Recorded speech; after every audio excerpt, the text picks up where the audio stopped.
ಕೋಟಾ ನೋಟನ್ನ ಮುದ್ರಣ ಮಾಡ್ತಾ ಇರುವಂತಹ ಒಂದು ಜಾಲವನ್ನ ಭೇದಿಸುವಂತಹ ಕೆಲಸವನ್ನ ಪೊಲೀಸ್ ಇಲಾಖೆ ಮಾಡಿದೆ. ಈ ಕಟ್ಟಡದಲ್ಲಿಯೇ ಕೋಟಾ ನೋಟನ್ನ ಮುದ್ರಿಸಲಾಗ್ತಾ ಇದೆ.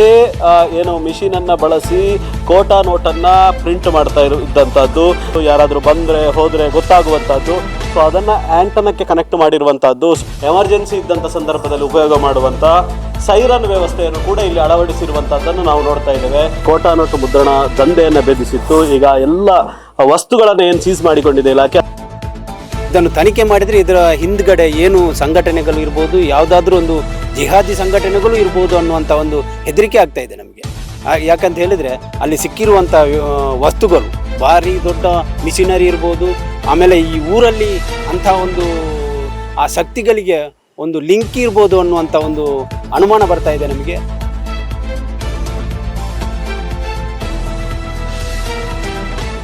ನಮಸ್ತೆ ವೀಕ್ಷಕರೇ, ನಾವಿವತ್ತು ಉಪ್ಪಿನಂಗಡಿ ಪೊಲೀಸ್ ಠಾಣೆಯ ಮುಂಭಾಗದಲ್ಲಿದ್ದೇವೆ. ನಾವಿವಾಗ ನೋಡ್ತಾ ಇರುವಂತಹದ್ದು ಉಪ್ಪಿನಂಗಡಿ ಪೊಲೀಸ್ ಠಾಣೆಯಲ್ಲಿ ಏನು ಇವತ್ತು ಒಂದು ದೊಡ್ಡ ರೀತಿಯಾದಂಥ ಕಾರ್ಯಾಚರಣೆಯನ್ನೇ ಉಪ್ಪಿನಂಗಡಿ ಪೊಲೀಸರು ಜೊತೆಗೆ ಬೇರೆ ಬೇರೆ ಹಿರಿಯ ಉನ್ನತ ಅಧಿಕಾರಿಗಳ ಏನು ಸಹಯೋಗದಲ್ಲಿ ನಡೆಸಿದ್ದಾರೆ ಅಂತಲೇ ಹೇಳ್ಬೋದು. ಒಂದು ದೊಡ್ಡ ಕೋಟಾ ನೋಟನ್ನ ಮುದ್ರಣ ಮಾಡ್ತಾ ಇರುವಂತಹ ಒಂದು ಜಾಲವನ್ನ ಭೇದಿಸುವಂತಹ ಕೆಲಸವನ್ನ ಪೊಲೀಸ್ ಇಲಾಖೆ ಮಾಡಿದೆ. ದಕ್ಷಿಣ ಕನ್ನಡ ಜಿಲ್ಲೆಯ SP ಮಾರ್ಗದರ್ಶನದಲ್ಲಿ ಪೊಲೀಸ್ ಇಲಾಖೆ ಈ ಕೆಲಸವನ್ನ ಮಾಡಿದೆ ಅಂತಲೇ ಹೇಳ್ಬೋದು. ಸುಮಾರು 7 ಮಂದಿ ಆರೋಪಿಗಳನ್ನ ಈಗಾಗಲೇ ದಸ್ತಗಿರಿ ಮಾಡುವಂತಹ ಕೆಲಸವನ್ನ ಮಾಡಿದ್ದಾರೆ. ಬನ್ನಿ, ಈ ಘಟನೆ ಒಟ್ಟು ಹೇಗೆ ನಡೆದಿದೆ, ಹೇಗೆ ಕಾರ್ಯಾಚರಣೆ ನಡೆಯಿತು ಮತ್ತು ಆ ಸ್ಥಳಕ್ಕೂ ಕೂಡ ನಾವು ತೆರಳೋರಿದ್ದಾರೆ. ನಿಮ್ಮ ಮುಂದೆ ಆ ಎಲ್ಲ ಮಾಹಿತಿಯನ್ನ ನೀಡ್ತಾರೆ.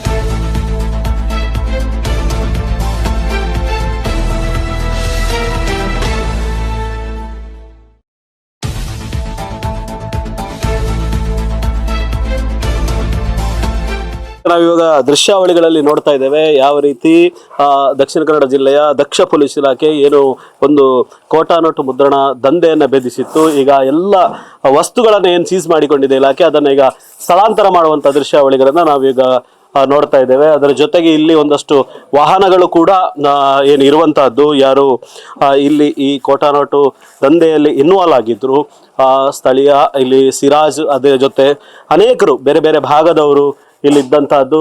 ಪೊಲೀಸ್ ಇಲಾಖೆ ಏನೀಗ ಇಲ್ಲಿರುವಂತ ಸಿಕ್ಕಿದಂತ ಪೇಪರ್ ಇರ್ಬೋದು, ಶೀಟ್ಗಳು, ಮುದ್ರಣಕ್ಕೆ ಬೇಕಾದಂತಹ ಸಲಕರಣೆಗಳು, ಮಿಷಿನ್ಗಳು ಅವೆಲ್ಲವನ್ನು ಕೂಡ ಇವತ್ತು ಏನು ಸೀಸ್ ಮಾಡಿದ್ದಾರೆ. ಅದನ್ನು ಇಲ್ಲಿಂದ ಏನು ಸ್ಥಳಾಂತರ ಮಾಡುವಂತ ಕೆಲಸವನ್ನ ಈಗ ಪೊಲೀಸ್ ಇಲಾಖೆ ಮಾಡ್ತಾ ಇದೆ. ನಾವು ಅದನ್ನ ಯಾಕೆ ಅಂತ ಹೇಳಿದ್ರೆ ಮುಂದಿನ ದಿನಗಳಲ್ಲಿ ಇದೆಲ್ಲವೂ ಕೂಡ ತನಿಖೆಗೆ ಉಪಯೋಗ ಆಗುವಂತಹದ್ದು ಮಾತ್ರ ಅಲ್ಲ, ಇದನ್ನ ನ್ಯಾಯಾಲಯಕ್ಕೂ ಕೂಡ ಹಾಜರುಪಡಿಸಲಿಕ್ಕಿರುವಂತಹದ್ದು. ಸೊ ಎಲ್ಲವನ್ನು ಕೂಡ ಪೊಲೀಸ್ ಇಲಾಖೆ ಈಗ ಸ್ಥಳಾಂತರ ಮಾಡುವಂತಹದ್ದು ದೃಶ್ಯಾವಳಿಗಳನ್ನು ನಾವೀಗ ನೋಡ್ತಾ ಇದ್ದೇವೆ.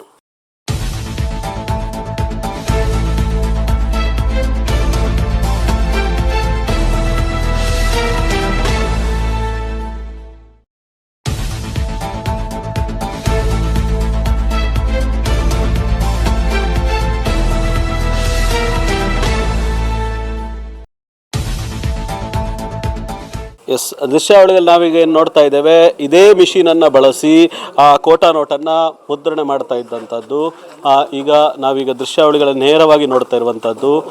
ಸೊ ಇದರ ಜೊತೆಗೆ ಇನ್ನೂ ಅನೇಕ ಮಿಷಿನ್ಗಳನ್ನ ಉಪಯೋಗ ಮಾಡಿರುವಂತಹದ್ದು. ವೀಕ್ಷಕರೇ, ನಾನು ಆಗಲೇ ಹೇಳ್ತಾ ಇದ್ದೆ, ಇದೇ ಏನು ಮಿಷಿನ್ ಅನ್ನ ಬಳಸಿ ಕೋಟಾ ನೋಟನ್ನ ಪ್ರಿಂಟ್ ಮಾಡಲಿಕ್ಕೆ ಒಂದು ಈ ಹಳ್ಳಿಯ ಮೂಲೆಯಲ್ಲಿ, ನಾನು ಹೇಳ್ತಾ ಇರುವಂಥದ್ದು ಏನು ಇದು ಕಣಿಯೂರು ಗ್ರಾಮದ ಒಂದು ಮೂಲೆ, ಈ ಮೂಲೆಯಲ್ಲಿ ಇವತ್ತು ಈ ಮಿಷಿನ್ ಅನ್ನ ಬಳಸಿ ಕೋಟಾ ನೋಟನ್ನ ಪ್ರಿಂಟ್ ಮಾಡ್ತಾ ಇದ್ದಂಥದ್ದು. ನಾ ಈಗ ಮಿಷಿನ್ ಅನ್ನ ಸ್ಪಷ್ಟವಾಗಿ ನೋಡ್ಬೋದು. ಈ ಮಿಷಿನ್ ಅನ್ನ ಬಳಸಿ ಏನು ಮುದ್ರಣ ಮಾಡ್ತಾ ಇದ್ದಂತಹದ್ದು ನಾವೀಗ ದೃಶ್ಯಾವಳಿಗಳಲ್ಲಿ ಏನು ನೋಡ್ತಾ ಇದ್ದೇವೆ. ಪೊಲೀಸ್ ಇಲಾಖೆ ಸ್ಥಳಕ್ಕೆ ಈಗ ಆ ಎಲ್ಲ ಸಾಕ್ಷಿಗಳನ್ನು ಇದೆಲ್ಲವೂ ಕೂಡ ಸಾಕ್ಷಿಗಳಾಗಿರುತ್ತೆ. ಇವೆಲ್ಲವನ್ನು ಕೂಡ ನ್ಯಾಯಾಲಯದಲ್ಲಿ ಈ ಪ್ರಕರಣದಲ್ಲಿ ಅವರು ಹಾಜರುಪಡಿಸಲಿಕ್ಕಿರ್ತದೆ. ಈಗ ಅದನ್ನೆಲ್ಲವನ್ನು ಇಲ್ಲಿಂದ ಸೀಸ್ ಮಾಡಿ ಇಲ್ಲಿಂದ ತೆಗೆದುಕೊಂಡು ಹೋಗುವಂಥದ್ದು ನಾವೀಗ ದೃಶ್ಯಾವಳಿಗಳಲ್ಲಿ ನೋಡ್ತೇವೆ. ಇದರ ಜೊತೆಗೆ ಇದನ್ನು ಮಾಜರ್ ಮಾಡಬೇಕಾಗ್ತದೆ. ಸೊ ಬೇರೆ ಬೇರೆ ಪ್ರೊಸೀಜರ್ಸ್ ಇರ್ತವೆ. ಆ ಎಲ್ಲ ಪ್ರೊಸೀಜರನ್ನು ಪೊಲೀಸ್ ಇಲಾಖೆ ಇದೀಗ ಮಾಡ್ತಾ ಇರುವಂತಹದ್ದನ್ನು ನಾವು ದೃಶ್ಯಾವಳಿಗಳಲ್ಲಿ ನೋಡ್ತಾ ಇದ್ದೇವೆ. ಈಗಾಗಲೇ ಸ್ಥಳಕ್ಕೆ ದಕ್ಷಿಣ ಕನ್ನಡ ಜಿಲ್ಲಾ ಪೊಲೀಸ್ ವರಿಷ್ಠಾಧಿಕಾರಿಗಳಾಗಿರ್ತಕ್ಕಂಥ ಅರುಣ್ ಅವರು ಈಗಾಗಲೇ ಭೇಟಿ ನೀಡಿ ಇಲ್ಲಿರುವಂಥ ಎಲ್ಲ ಏನೇನಾಗಿತ್ತು, ಹೇಗೆ ಪ್ರಿಂಟ್ ಮಾಡ್ತಾಯಿದ್ರು, ಈ ಎಲ್ಲವನ್ನು ಕೂಡ ಪರಿಶೀಲನೆಯನ್ನು ಮಾಡಿ ಇಲ್ಲಿ ಏನೇನು ಮಾಡ್ತಾಯಿದ್ರು ಅನ್ನೋದನ್ನು ಕೂಲಂಕುಷವಾಗಿ ತನಿಖೆಯನ್ನು ನಡೆಸಿದ್ದಾರೆ. ಅವ್ರ ಜೊತೆಗೆ ಸ್ಥಳೀಯ DYSP, ಸ್ಥಳೀಯ ಅನೇಕ ಅಧಿಕಾರಿಗಳು, ಈ ಭಾಗದ ಪೊಲೀಸ್ ಅಧಿಕಾರಿಗಳು ಕೂಡ SP ಅವ್ರ ಜೊತೆಗೆ ಸಾಥ್ ನೀಡಿದ್ದಂಥದ್ದು. ಸೊ ಇದೀಗ ನಾವು ದೃಶ್ಯಾವಳಿಗಳಲ್ಲಿ ಕಾಣ್ತಾ ಇದ್ದೇವೆ ಯಾವ ರೀತಿಯಾಗಿ ಈ ಮಿಷಿನನ್ನು ಬಳಸಿ ಏನು ಒಂದು ಕೋಟಾ ನೋಟನ್ನು ಪ್ರಿಂಟ್ ಮಾಡಲಿಕ್ಕೆ ಬಳಸು ಆ ಎಲ್ಲ ಮಿಷಿನ್ಗಳನ್ನು ನಾವೀಗ ಗಮನಿಸ್ಬೋದು. ಮತ್ತು ಅದಕ್ಕೆ ಬಳಸಿದಂಥ ಪೀಠೋಪಕರಣಗಳನ್ನು ಇವೆಲ್ಲವನ್ನು ಕೂಡ ಇಲ್ಲೀಗ ಸೀಸ್ ಮಾಡಿ ಪೊಲೀಸ್ ಇಲಾಖೆ ಇಲ್ಲಿಂದ ಸ್ಥಳಾಂತರವನ್ನು ಮಾಡಿಸ್ತಾ ಇದೆ.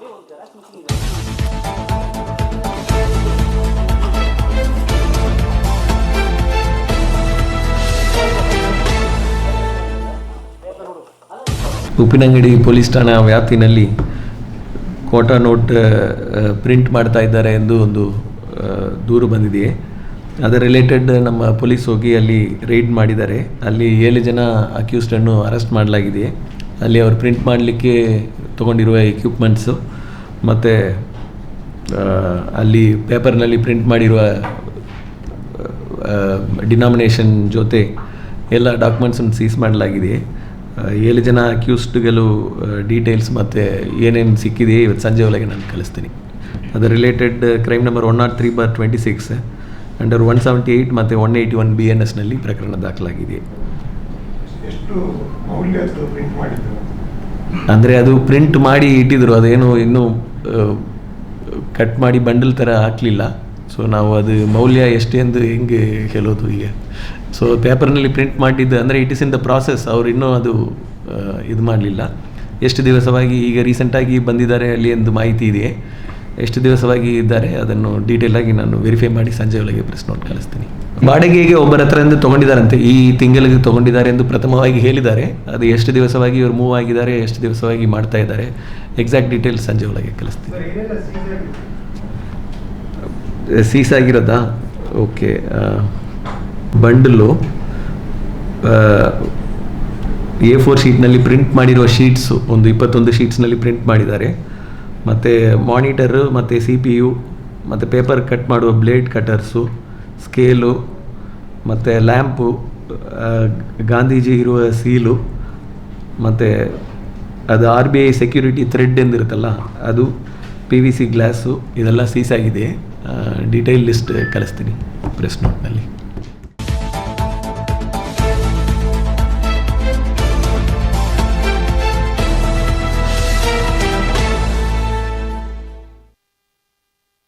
ಎಸ್ ವೀಕ್ಷಕರೇ, ನಾನೀಗ ದೃಶ್ಯಾವಳಿಗಳಲ್ಲಿ ತೋರಿಸ್ತಾ ಇದ್ದೇನೆ ಯಾವ ರೀತಿ ಬೇರೆ ಬೇರೆ ಏನು ಬಂದೋಬಸ್ತನ್ನು ಮಾಡುವಂಥ ಸಂದರ್ಭಗಳಲ್ಲಿ ಉಪಯೋಗ ಮಾಡುವಂಥದ್ದು ಅಥವಾ ಬ್ಯಾಂಕ್ಗಳಲ್ಲಿ ಎಮರ್ಜೆನ್ಸಿ ಇದ್ದಂಥ ಸಂದರ್ಭದಲ್ಲಿ ಉಪಯೋಗ ಮಾಡುವಂಥ ಸೈರನ್ ವ್ಯವಸ್ಥೆಯನ್ನು ಕೂಡ ಇಲ್ಲಿ ಅಳವಡಿಸಿರುವಂಥದ್ದನ್ನು ನಾವು ನೋಡ್ತಾ ಇದ್ದೇವೆ. ದೃಶ್ಯಾವಳಿಗಳಲ್ಲಿ ಈಗ ನಾವು ಸ್ಪಷ್ಟವಾಗಿ ಗಮನಿಸ್ಬೋದು. ಅಂದರೆ ಈ ಒಂದು ಹಳ್ಳಿಯಲ್ಲಿ ಯಾವ ರೀತಿಯಾಗಿ ವ್ಯವಸ್ಥಿತವಾಗಿ ಒಂದು ಈ ಜಾಲವನ್ನು ಬೆಸೆದಿದ್ದಾರೆ ಅಂತ ಹೇಳುವುದನ್ನು ಇವತ್ತು ನೆನೆಸಿಕೊಂಡ್ರೆ ಇವತ್ತು ಆಶ್ಚರ್ಯ ಆಗುವಂತಹದ್ದು. ಯಾಕೆ ಅಂತ ಕೇಳಿದರೆ, ನಾವು ಕೋಟಾ ನೋಟನ್ನು ಬೇರೆ ಬೇರೆ ಕಡೆಗಳಲ್ಲಿ ಮುದ್ರಣ ಮಾಡ್ತಾ ಇರುವ ವರದಿಗಳನ್ನು ನೋಡಿದ್ವಿ. ಬಹುಶಃ ದಕ್ಷಿಣ ಕನ್ನಡ ಜಿಲ್ಲೆಯಲ್ಲಿ ಇಷ್ಟು ದೊಡ್ಡ ಮಟ್ಟದಲ್ಲಿ ಒಂದು ಜಾಲವನ್ನು ಪೊಲೀಸ್ ಇಲಾಖೆ ಇದನ್ನು ಭೇದಿಸಿರುವಂಥದ್ದು. ಅದರಲ್ಲೂ ವಿಶೇಷವಾಗಿ ಯಾಕೆ ಅಂತ ಕೇಳಿದರೆ, ನಾನಿಲ್ಲಿ ಉಲ್ಲೇಖವನ್ನು ಮಾಡಲೇಬೇಕು. ಕೊಡಗು ಜಿಲ್ಲಾ ಪೊಲೀಸ್ ಅಧೀಕ್ಷಕರಾಗಿದ್ದಂಥ ಬಿಂದು ಮಣಿ ಆರ್ ಅವರು, ಅದೇ ರೀತಿ ಕೊಡಗು ಜಿಲ್ಲಾ ಪೊಲೀಸ್ ಸಿಬ್ಬಂದಿಗಳು, ಅದೇ ರೀತಿ ಅದೇ ರೀತಿ ದಕ್ಷಿಣ ಕನ್ನಡ ಜಿಲ್ಲಾ ವಿಶೇಷ ಪೊಲೀಸ್ ಘಟಕದ ನಂದಕುಮಾರ್ ಅವರಿರ್ಬೋದು, ಅಥವಾ PSIಗಳಾಗಿರ್ತಕ್ಕಂಥ ದೀಪಕ್ ಅವರಿರ್ಬೋದು, ಅನೇಕ ಪೊಲೀಸ್ ಇಲಾಖೆಯ ಸಿಬ್ಬಂದಿ ದಕ್ಷ ಅಧಿಕಾರಿಗಳೇನಿದ್ದಾರೆ ಅವರ ನೇತೃತ್ವದಲ್ಲಿ ಉಪ್ಪಿನಂಗಡಿಯ PSI ಸುತೇಶ್ ಕುಮಾರ್ ಅವರ ಸಹಕಾರದೊಂದಿಗೆ ಒಂದು ದೊಡ್ಡ ಜಾಲವನ್ನು ದಕ್ಷಿಣ ಕನ್ನಡ ಜಿಲ್ಲೆಯ ದಕ್ಷ ಪೊಲೀಸ್ ಇಲಾಖೆ ಇವತ್ತು ಭೇದಿಸುವಲ್ಲಿ ಯಶಸ್ವಿಯಾಗಿದೆ ಅಂತಲೇ ಹೇಳ್ಬೋದು.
ನಮಸ್ತೆ ವೀಕ್ಷಕರೇ, ನಾನು ಆಗಲೇ ಉಪ್ಪಿನಂಗಡಿ ಪೊಲೀಸ್ ಠಾಣೆಯ ಮುಂಭಾಗದಲ್ಲಿ ನಿಂತು ಹೇಳಿದ್ದೆ, ಉಪ್ಪಿನಂಗಡಿ ಪೊಲೀಸ್ ಇಲಾಖೆ ಒಂದು ದೊಡ್ಡ ಕೋಟಾ ನೋಟು ಜಾಲವನ್ನು ಭೇದಿಸಿದೆ ಅಂತ. ಈಗ ನಾನು ಅದೇ ಸ್ಪಾಟಲ್ಲಿದ್ದೇನೆ.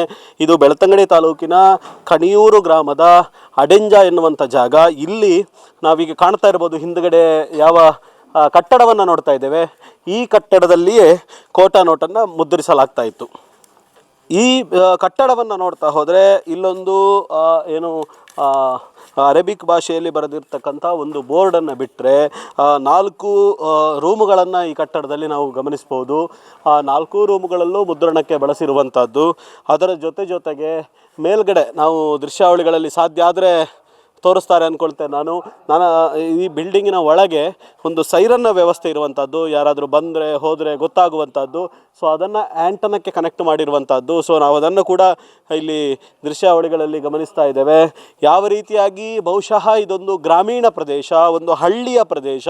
ಈ ಪ್ರದೇಶದಲ್ಲಿ ಒಂದು ದೊಡ್ಡ ಮಟ್ಟದ ಕೋಟಾ ನೋಟು ಮುದ್ರಣ ಜಾಲವನ್ನು ಪೊಲೀಸ್ ಇಲಾಖೆ ಭೇದಿಸಿರುವಂಥದ್ದು. ಬಹುಶಃ ಇಂಟೆಲಿಜೆನ್ಸಿನ ವಿಭಾಗ ಇರ್ಬೋದು, ಅಥವಾ ಇವತ್ತು ನಾವು ಏನು ಮಾತಾಡ್ತಾ ಇದ್ವಿ, ದಕ್ಷಿಣ ಕನ್ನಡ ಜಿಲ್ಲೆಗೆ ಹೊಸ ಪೊಲೀಸ್ ವರಿಷ್ಠಾಧಿಕಾರಿಗಳು ಬಂದಂಥ ಸಂದರ್ಭದಲ್ಲಿ ಕಳೆದ 2-3 ವರ್ಷಗಳಲ್ಲಿ ದಕ್ಷಿಣ ಕನ್ನಡ ಜಿಲ್ಲೆಯಲ್ಲಿ ಬೇರೆ ಬೇರೆ ಕೋಮು ಗಲಭೆಗಳು, ಕೋಮು ಸೂಕ್ಷ್ಮಗಳು ಸಂಭವಿಸಿದ ಸಂದರ್ಭದಲ್ಲಿ ಕಳೆದ 1 ವರ್ಷಗಳ ಹಿಂದೆ ಅರುಣ್ ಕುಮಾರ್ ಅವರು ಉಡುಪಿಯಲ್ಲಿ ದಕ್ಷತೆಗೆ ಹೆಸರಾದಂಥ ಒಬ್ಬ SP ಅವರು ದಕ್ಷಿಣ ಕನ್ನಡ ಜಿಲ್ಲೆಗೆ ಬಂದಂಥ ಸಂದರ್ಭದಲ್ಲಿ ಜಿಲ್ಲೆಯ ಜನ ಒಂದು ರೀತಿಯಲ್ಲಿ ದಕ್ಷಿಣ ಕನ್ನಡ ಜಿಲ್ಲೆ ಯಾವ ಸುರಕ್ಷತೆಯಿಂದ ಇರ್ತಿತ್ತೋ, ಯಾವ ಒಂದು ನಂಬಿಕೆಯನ್ನು ಇಟ್ಟುಕೊಂಡಿದ್ರೋ, ಬಹುಶಃ ಇಂಥ ಪ್ರಕರಣಗಳನ್ನು ಭೇದಿಸಿದಂಥ ಸಂದರ್ಭಗಳಲ್ಲಿ ಆ ನಂಬಿಕೆಗಳು ಒಂದು ರೀತಿಯಲ್ಲಿ ಅದು ಅರ್ಥ ಕೊಟ್ಟಿದೆ ಅಂತಲೇ ಹೇಳ್ಬೋದು. ಯಾಕೆ ಅಂತ ಕೇಳಿದರೆ ಬಹುಶಃ ಪೊಲೀಸ್ ಇಲಾಖೆ ಒಂದು ದೊಡ್ಡ ಜಾಲವನ್ನು ಇವತ್ತು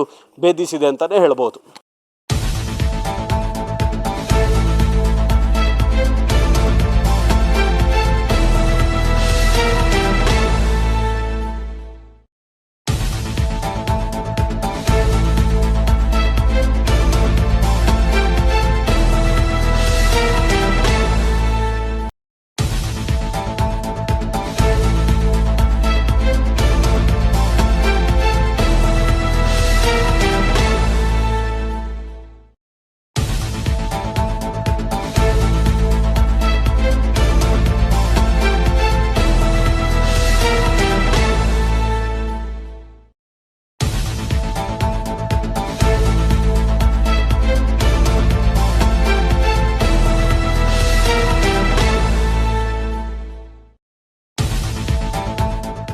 ವೀಕ್ಷಕರೇ, ನಾನು ಈಗಾಗಲೇ ಹೇಳಿದಂತೆ ಇಲ್ಲಿ 7 ಮಂದಿಯನ್ನು ಆರೋಪಿಗಳನ್ನು ಈ ಘಟನೆಗೆ ಸಂಬಂಧಿಸಿದಂತೆ ಪೊಲೀಸರು ಈಗಾಗಲೇ ದಸ್ತಗಿರಿ ಮಾಡಿರುವಂಥದ್ದು. ಅದರಲ್ಲಿ ಇಬ್ರಾಹಿಂ ಎಂಬಂಥ 60 ವರ್ಷದ ಪುತ್ತೂರಿನ ನಿವಾಸಿ, ಅದೇ ರೀತಿ ಶರೀಫ್ ಎನ್ನುವಂಥ 51 ವರ್ಷದ ಕಾಸರಗೋಡಿನ ನಿವಾಸಿ, ಅದೇ ರೀತಿ ಸಂದೀಪ್ ಪುಂಡಲಿಕ ಎಂಬಂಥ ಉತ್ತರ ಕನ್ನಡ ಜಿಲ್ಲೆಯ ನಿವಾಸಿ, ಅದೇ ರೀತಿ ಮೊಹಮ್ಮದ್ ಅನ್ನುವಂಥ ಕಾಸರಗೋಡು ಜಿಲ್ಲೆಯ ಇನ್ನೊಬ್ಬ ನಿವಾಸಿ, ಅದೇ ರೀತಿ ಫಾರೀಸ್ ಎನ್ನುವಂಥ ಪುತ್ತೂರು ಒಳಮುಗುರಿನ ನಿವಾಸಿ, ಅದೇ ರೀತಿ ಇರ್ಷಾದ್ ಎನ್ನುವಂಥ ಪುತ್ತಿಲ ಗ್ರಾಮ ಬೆಳ್ತಂಗಡಿಯ ನಿವಾಸಿ, ಅದೇ ರೀತಿ ಸಿರಾಜುದ್ದೀನ್ ಅಂತಕ್ಕಂಥ 34 ವರ್ಷದ ಯುವಕ ಉರುವಾಲು ಗ್ರಾಮದವನು, ಈ ಭಾಗದವನೇ. ಸೊ ಆತನೇ ಬಹುಶಃ ಈ ಭಾಗದವನು ಒಬ್ಬನು ಈ ಜಾಲದಲ್ಲಿರುವಂಥದ್ದು ಅಂತ ಹೇಳ್ಬೋದು. ನಾನು ಈಗಾಗಲೇ ಹೇಳ್ತಾ ಇರುವ ಹಾಗೆ ಫೋಟೋಗಳು ಕೂಡ ನಿಮಗೆ ಡಿಸ್ಪ್ಲೇ ಆಗಿರ್ಬೋದು. ಯಾಕೆಂತ ಕೇಳಿದರೆ ಇಷ್ಟು ಮಂದಿ ಆರೋಪಿಗಳು ಸೇರಿಕೊಂಡು, ಅಥವಾ ಇನ್ನೂ ಈ ತನಿಖೆ ನಡೆದಂಥ ಸಂದರ್ಭದಲ್ಲಿ ಇದರ ಹಿಂದೆ ಯಾರಿದ್ದಾರೆ, ಈ ಕಟ್ಟಡದ ಮಾಲೀಕರು ಯಾರು, ಯಾಕೆ ಕೊಟ್ಟಿದ್ರು, ಸೊ ಈ ಎಲ್ಲವೂ ಕೂಡ ತನಿಖೆಗಳಾಗ್ತದೆ. ಮಾತ್ರ ಅಲ್ಲ, ಇಲ್ಲಿನ ವ್ಯವಸ್ಥೆ ಮತ್ತು ವ್ಯವಸ್ಥಿತವಾಗಿರ್ತಕ್ಕಂಥ ಜಾಲವನ್ನು ನೋಡ್ತಾ ಹೋದರೆ ಇದರ ಹಿಂದೆ ಬಹುದೊಡ್ಡ ಒಂದು ಕೈವಾಡ ಇರುವಂಥ ಶಂಕೆಯನ್ನು ಸ್ಥಳೀಯರು ಕೂಡ ವ್ಯಕ್ತಪಡಿಸ್ತಾ ಇದ್ದಾರೆ. ಬಹುಶಃ ಸಿರಾಜ್ ಅನ್ನುವಂಥ ಯುವಕ ಈ ಭಾಗದವನು, ಅವನು ಇಲ್ಲಿ ಸ್ಥಳೀಯರ ಜೊತೆ ಆಟ ಆಡ್ತಾ ಇದ್ದ. ಮಾತ್ರ ಅಲ್ಲ, ಆರ್ಥಿಕವಾಗಿ ತುಂಬ ಸಂಕಷ್ಟದಲ್ಲಿದ್ದ ಅನ್ನುವಂಥ ಮಾತನ್ನು ಸ್ಥಳೀಯರು ಮಾತನಾಡ್ತಾ ಹೇಳ್ತಾರೆ. ಸೊ ಅದರ ಜೊತೆಗೆ ಈ ಉಳಿದಂಥ ಕಾಸರಗೋಡು ಇರ್ಬೋದು, ಉತ್ತರ ಕನ್ನಡ ಇರ್ಬೋದು, ಬೇರೆ ಬೇರೆ ಭಾಗದ ಮಂದಿ ಇಲ್ಲಿಗೆ ಹೇಗೆ ಬಂದರು, ಅವರು ಇಲ್ಲಿ ಹೇಗೆ ಜೊತೆಯಾದರು ಅನ್ನುವಂಥದ್ದೇ ಒಂದು ಆಶ್ಚರ್ಯಕರವಾಗಿರ್ತಕ್ಕಂಥ ವಿಷಯ. ಸೊ ಇದನ್ನು ಮುಂದಿನ ದಿನಗಳಲ್ಲಿ ಪೊಲೀಸ್ ತನಿಖೆ ನಡೆದ ಸಂದರ್ಭದಲ್ಲಿ ಸವಿಸ್ತಾರವಾಗಿ ವರಿಷ್ಠಾಧಿಕಾರಿಗಳು ಹೇಳಬೇಕಾಗಿದೆ. ಸೊ ಜನರಲ್ಲಿ ಸಹಜವಾಗಿ ಈ ಭಾಗದಲ್ಲಿ ಒಂದು ಇಷ್ಟು ದೊಡ್ಡ ರೀತಿಯ ಒಂದು ಕೋಟಾ ನೋಟು ಮುದ್ರಣ ಮಾಡ್ತಾ ಇರುವಂಥ ಜಾಲ ಪತ್ತೆಯಾಗಿರುವಂತಹದ್ದು ಸಹಜವಾಗಿ ಆಶ್ಚರ್ಯವನ್ನು ಮೂಡಿಸಿದೆ. ವೀಕ್ಷಕರೇ, ನಮ್ಮ ಜೊತೆಗೆ ಈ ಘಟನೆಯ ಕುರಿತಂತೆ ಮಾತಾಡಲಿಕ್ಕೆ ಇಲ್ಲಿನ ಮಾಜಿ ಗ್ರಾಮ ಪಂಚಾಯತ್ ಅಧ್ಯಕ್ಷರಾದಂತಹ ಸೀತಾರಾಮ್ ಮಡಿವಾಳ ಅವರಿದ್ದಾರೆ. ಸರ್, ಈ ಘಟನೆ ನಡೆದಿದೆ ಇವತ್ತು ತಮ್ಮ ಒಂದು ಗ್ರಾಮದಲ್ಲಿ ಇಂಥ ಒಂದು ದೊಡ್ಡ ಕೋಟದ ನೋಟು ಪ್ರಿಂಟ್ ಮಾಡುವಂಥ ಜಾಲ ಇವತ್ತು ಪತ್ತೆಯಾಗಿದೆ. ಸೊ ಮೊದಲಿಂದಾಗಿ ಏನು ರಿಯಾಕ್ಷನ್ ಕೊಡ್ತೀರಿ? ಇದರ ಬಗ್ಗೆ ನಾನೊಬ್ಬ ಪಂಚಾಯತ್ನ ಪ್ರತಿನಿಧಿಯಾಗಿ ನಾನು ಹೇಳ್ತಾ ಇರೋದು ಏನಂತ ಹೇಳಿದರೆ, ಇದರೊಂದು ಕೂಲಂಕುಷವಾಗಿ ತನಿಖೆ ಆಗಬೇಕು. ಯಾಕಂತ ಹೇಳಿದರೆ ಇದರ ಹಿಂದೆ ಭಾರಿ ದೊಡ್ಡ ಒಂದು ಜಾಲನೆ ಇರ್ಬೋದು ಅಂತ ನಮ್ಮ ಅನಿಸಿಕೆ. ಯಾಕಂತ ಹೇಳಿದರೆ ಒಂದು ಹಳ್ಳಿ ಪ್ರದೇಶದಲ್ಲಿ ಒಂದು ಲಾಡ್ಜ್ ಮಾಡಿ ಅದರಲ್ಲಿ ಕೋಟಾ ನೋಟಿನ ಇಷ್ಟೊಂದು ದೊಡ್ಡ ಒಂದು ಜಾಲ ಸಿಕ್ಕಿದೆ ಅಂತ ಹೇಳಿದರೆ ಅದು ಇದಕ್ಕೆ ಮಹಾರಾಷ್ಟ್ರ, ಮುಂಬೈ ಇದರ ಕನೆಕ್ಷನ್ ಇರ್ಬೋದು ಅನ್ನುವಂಥ ಒಂದು ಅನಿಸಿಕೆ. ಅದರೊಟ್ಟಿಗೂ ನಮಗೆ ಹೆದರಿಕೆನೂ ಆಗ್ತಾ ಇದೆ. ಒಂದು ಇದನ್ನು ತನಿಖೆ ಮಾಡಿದರೆ ಇದರ ಹಿಂದ್ಗಡೆ ಏನು ಸಂಘಟನೆಗಳು ಇರ್ಬೋದು, ಯಾವುದಾದ್ರೂ ಒಂದು ಜಿಹಾದಿ ಸಂಘಟನೆಗಳು ಇರ್ಬೋದು ಅನ್ನುವಂಥ ಒಂದು ಹೆದರಿಕೆ ಆಗ್ತಾ ಇದೆ ನಮಗೆ. ಯಾಕಂತ ಹೇಳಿದರೆ ಅಲ್ಲಿ ಸಿಕ್ಕಿರುವಂಥ ವಸ್ತುಗಳು ಭಾರಿ ದೊಡ್ಡ ಮಿಷಿನರಿ ಇರ್ಬೋದು, ಆಮೇಲೆ ಈ ಊರಲ್ಲಿ ಅಂಥ ಒಂದು ಆ ಶಕ್ತಿಗಳಿಗೆ ಒಂದು ಲಿಂಕ್ ಇರ್ಬೋದು ಅನ್ನುವಂಥ ಒಂದು ಅನುಮಾನ ಬರ್ತಾ ಇದೆ ನಮಗೆ. ಅದಕ್ಕೋಸ್ಕರ ನಾವು ಹೇಳ್ತಾ ಇರೋದು, ಈ ಪೊಲೀಸ್ ತನಿಖೆಯಿಂದ ಇದರ ಬೇರು ಸಹಿತ ಇದನ್ನು ಕಿತ್ತಾಕುವಂಥ ಕೆಲಸವನ್ನು ಈ ಪೊಲೀಸರು ಮಾಡಬೇಕು ಅನ್ನುವಂಥ ಒಂದು ಸಲಹೆಯನ್ನು ಕೊಡ್ತಾ ಇದ್ದೇವೆ. ಈಗಾಗಲೇ ನಮಗೆ ಗೊತ್ತಿರುವ ರೀತಿಯಲ್ಲಿ ಕರ್ನಾಟಕ ಅನ್ನೋದು ಒಂದು ಇಂಥ ಕೃತ್ಯಗಳು ಈ ಕರ್ನಾಟಕವೇ ಬೇರು ಅನ್ನುವಂಥ ಒಂದು ವ್ಯವಸ್ಥೆ ನಡೀತಾ ಇದೆ. ಯಾಕಂತ ಹೇಳಿದರೆ ಈಗ ಮಹಾರಾಷ್ಟ್ರದಿಂದ ನಮ್ಮ ಮೈಸೂರಲ್ಲಿರ್ಬೋದು, ಮಹಾರಾಷ್ಟ್ರದ ಪೊಲೀಸರು ಬಂದು ಮೈಸೂರಲ್ಲಿ ಇಂಥ ಇದು ಏನು ಕೆಲವೊಂದು ಕೃತ್ಯವನ್ನು ಭೇದಿಸುವಂಥ ಕೆಲಸವನ್ನು ಮಾಡಿದ್ದಾರೆ. ಈಗ ನೋಡಿದರೆ ಮಹಾರಾಷ್ಟ್ರದಲ್ಲಿ ಇದೆ ಇದಕ್ಕೆ ಅನ್ನುವಂಥ ಒಂದು ಮಾಹಿತಿಯನ್ನು ನಮಗೆ ಬರ್ತಾ ಇದೆ. ಅದಕ್ಕೋಸ್ಕರ ಇದನ್ನು ಕೂಲಂಕುಷ ತನಿಖೆ ಮಾಡಬೇಕು. ಇಲ್ಲಿಯ ಈ ಲೋಕಲ್ ಇದರಲ್ಲೂ ಒಂದು ಹುಡುಗರು ಇದರಲ್ಲಿ ಇದ್ದಾರೆ ಅನ್ನುವಂಥ ಒಂದು ಅನುಮಾನ ಇದೆ. ಅದಕ್ಕೋಸ್ಕರ ಕೂಲಂಕುಷ ತನಿಖೆ ಮಾಡಬೇಕು ಅನ್ನುವಂಥ ಒಂದು ಅಭಿಪ್ರಾಯವನ್ನು ನಾವು ವ್ಯಕ್ತಪಡಿಸ್ತಾ ಇದ್ದೇವೆ. ಸರ್, ಇದರ ಜೊತೆಗೆ ಈಗ ಇನ್ನೊಂದು ಪ್ರಮುಖವಾಗಿ ಕೇಳಿ ಬರ್ತಾ ಇರುವಂಥದ್ದು, ಈಗ ಅಲ್ಲಿರುವಂಥ ಕಟ್ಟಡ. ಸೊ ತಮ್ಮ ಪಂಚಾಯತಿಂದ ಅದಕ್ಕೆ ಅನುಮತಿ ಇದೆಯಾ? ಆ ಕಟ್ಟಡದ ಓನರ್ನ ಬಗ್ಗೆ ಅಥವಾ ಅದರ ಬಗ್ಗೆ ಏನು ಹೇಳ್ತೀರಿ ಸರ್? ಪಂಚಾಯತಿಂದ 1-2 ವರ್ಷಕ್ಕಿಂತ ಮೊದಲೇ ಇವರು ಏನು ಅದಕ್ಕೆ ಬೇಕಾಗಿರುವಂಥ ದಾಖಲೆಯನ್ನು ಸಿದ್ಧಪಡಿಸಿ ಆದಷ್ಟು ಬೇಗ ಅದನ್ನೆಲ್ಲ ರೆಡಿ ಮಾಡಿಟ್ಟಿದ್ದಾರೆ. ಆದರೆ ನಾವು ಹೇಳ್ತಾ ಇರುವುದು, ಇಂಥ ಏನು ಆ ಕಟ್ಟಡ ಮಾಲೀಕರಿದ್ದಾರೆ ಅವರನ್ನೂ ತನಿಖೆ ಮಾಡಬೇಕು ಇದರಲ್ಲಿ. ಯಾಕಂತ ಹೇಳಿದರೆ ಈಗ ಇಷ್ಟು ದೊಡ್ಡ ಒಂದು ಮಿಷಿನು ಅವನ ಇದರ ರೂಮಿಗೆ ತಗೊಂಡು ಬರ್ತಾರೆ ಅಂತ ಹೇಳಿದರೆ ಎಲ್ಲಿಂದ? ಆಕಾಶದಿಂದ ತಗೊಂಡು ಬರ್ತಾರ? ರೋಡಲ್ಲಿ ತಗೊಂಡು ಬರಬೇಕು ತಾನೆ. ಅದನ್ನೆಲ್ಲ ಒಳಗೆ ಇಡುವಾಗ ಈ ಏನು ಮಾಲೀಕ ಇದ್ದಾನೆ ಅವನಿಗೆ ಗೊತ್ತಿರಬೇಕು ತಾನೆ ಏನು ವಿಷಯ ಏನು ಅಂತ. ಅವರು ಬಾಡಿಗೆದ ಚೀಟಿ ಮಾಡಬೇಕು. ಅದರ ಮುಖಾಂತರ ನಂತರ ಪಂಚಾಯತಲ್ಲಿ ನಾವು ಅದಕ್ಕೆ ಅಧಿಕೃತ ಲೈಸೆನ್ಸ್ ಕೊಡಬೇಕು. ಅಂಥದ್ದೆಲ್ಲ ಮಾಡದೆ ಡೈರೆಕ್ಟಾಗಿ ಒಬ್ಬರು ಒಂದು ಮಿಷಿನ್ ತಗೊಂಡು ಬಂದು ನೋಟು ಪ್ರಿಂಟ್ ಮಾಡ್ತಾರೆ ಅಂತ ಹೇಳಿದರೆ ಇದರಲ್ಲಿ ಯಾರು ಮಾಲೀಕರಿದ್ದಾರೆ ಅವರನ್ನೂ ತನಿಖೆ ಮಾಡಬೇಕು ಅಂತ ನನ್ನ ಅಭಿಪ್ರಾಯ. ಸರ್, ಇದರ ಜೊತೆಗೆ ಇನ್ನೊಂದು ಇಲ್ಲಿ ಕೇಳ್ತಾ ಇರುವಂಥ ಏನಂತ ಹೇಳಿದರೆ, ಒಂದಷ್ಟು ಸ್ಥಳೀಯವಾಗಿ ಕೂಡ ನೋಟುಗಳ ಚಲಾವಣೆಯನ್ನು ಮಾಡಲಾಗ್ತಾ ಇತ್ತು ಅನ್ನುವಂಥ ಆರೋಪ ಇದೆ. ಅದರ ಜೊತೆಗೆ ಇಲ್ಲಿ ಸ್ಥಳೀಯರು ಕೆಲವೊಂದಷ್ಟು ಯುವಕರು ಸಾಯಂಕಾಲದ ಹೊತ್ತು ಅಲ್ಲಿ ಸೇರ್ತಾ ಇದ್ರು, ಸುಮಾರು ಒಂದು ಸಂಜೆ ಆಗುವಾಗ ಒಂದು 25 ಹುಡುಗರಲ್ಲಿ ಇರ್ತಾ ಇದ್ರು ಅನ್ನುವ ಬಗ್ಗೆ ಚರ್ಚೆಗಳಾಗ್ತದೆ. ಮತ್ತು ಸಿರಾಜುದ್ದೀನ್ ಅನ್ನುವಂಥ ಸ್ಥಳೀಯ ಒಬ್ಬ ಯುವಕ ಕೂಡ ಈಗ ಆಲ್ರೆಡಿ ಅರೆಸ್ಟ್ ಆಗಿದ್ದಾನೆ ನಿನ್ನೆ. ಸೊ ಏನು ಹೇಳ್ತೀವಿ ಇದರ ಬಗ್ಗೆ? ಅದೊಂದು ಲಾಡ್ಜ್ ಇರುವ ಒಂದು ಜಾಗ ನೋಡುವಾಗಲೇ ಗೊತ್ತಾಗುತ್ತೆ. ಅದೊಂದು ನಿರ್ಜನ ಪ್ರದೇಶ. ಅಲ್ಲೊಂದು ಏನು ಮೊದಲು ಕ್ಯಾಶೋನೆಟ್ ಒಂದು ಫ್ಯಾಕ್ಟ್ರಿ ನಡೀತಾ ಇತ್ತು, ಅದು ಬಂದಾಗಿದೆ. ಅದು ದೊಡ್ಡ ಬಿಲ್ಡಿಂಗು ಹಾಗೆ ಓಪನ್ ಇದೆ. ಅಲ್ಲೇ ಪಕ್ಕದಲ್ಲಿ ಒಂದು ಲಾಡ್ಜ್ ಇದೆ. ಅಂದರೆ ಯಾರು ಜನಗಳು ಹೋಗುವಂಥ ಪ್ರದೇಶ ಅಲ್ಲ ಅಲ್ಲಿ. ಆದರೆ ಮೊದಲು ಏನೆಲ್ಲ ನಡೀತಾ ಇತ್ತ ಈಗ ಗೊತ್ತಾಗುತ್ತೆ ನಮಗೆ. ಆ ನಿರ್ಜನ ಪ್ರದೇಶದಲ್ಲಿ ಈ ರೀತಿ ನಡೀತಾ ಇದೆ ಅಂತ.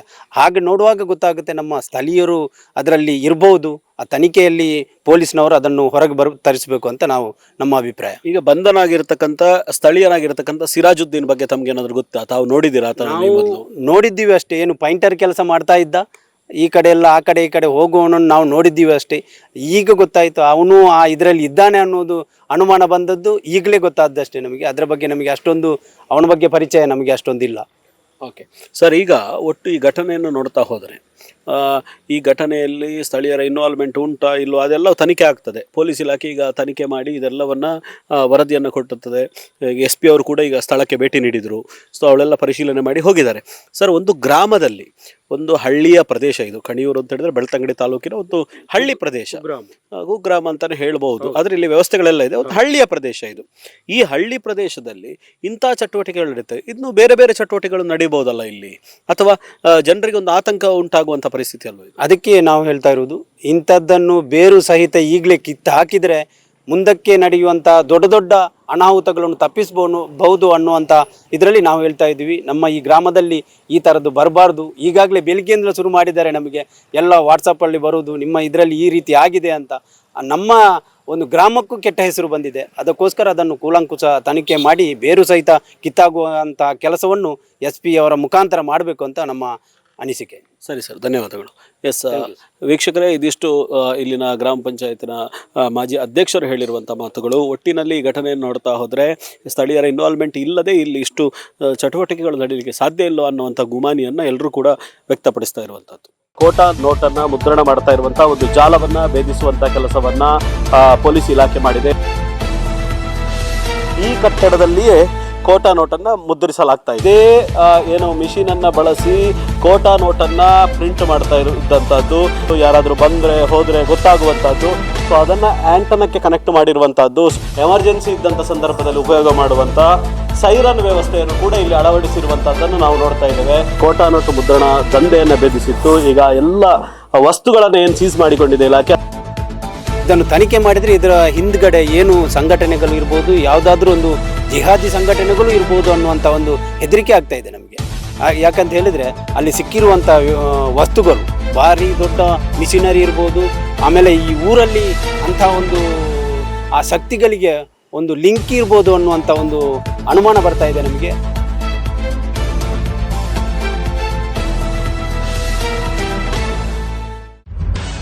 ನಿಖರ ಸುದ್ದಿ, ಸದಭಿರುಚಿಯ ಕಾರ್ಯಕ್ರಮ. ನೀವು ನೋಡ್ತಾ ಇದ್ದೀರಾ ಕಹಳೆ ನ್ಯೂಸ್, ಸಮಾಜದ ಜಾಗೃತಿಗಾಗಿ ವಸ್ತುನಿಷ್ಠ ವರದಿ.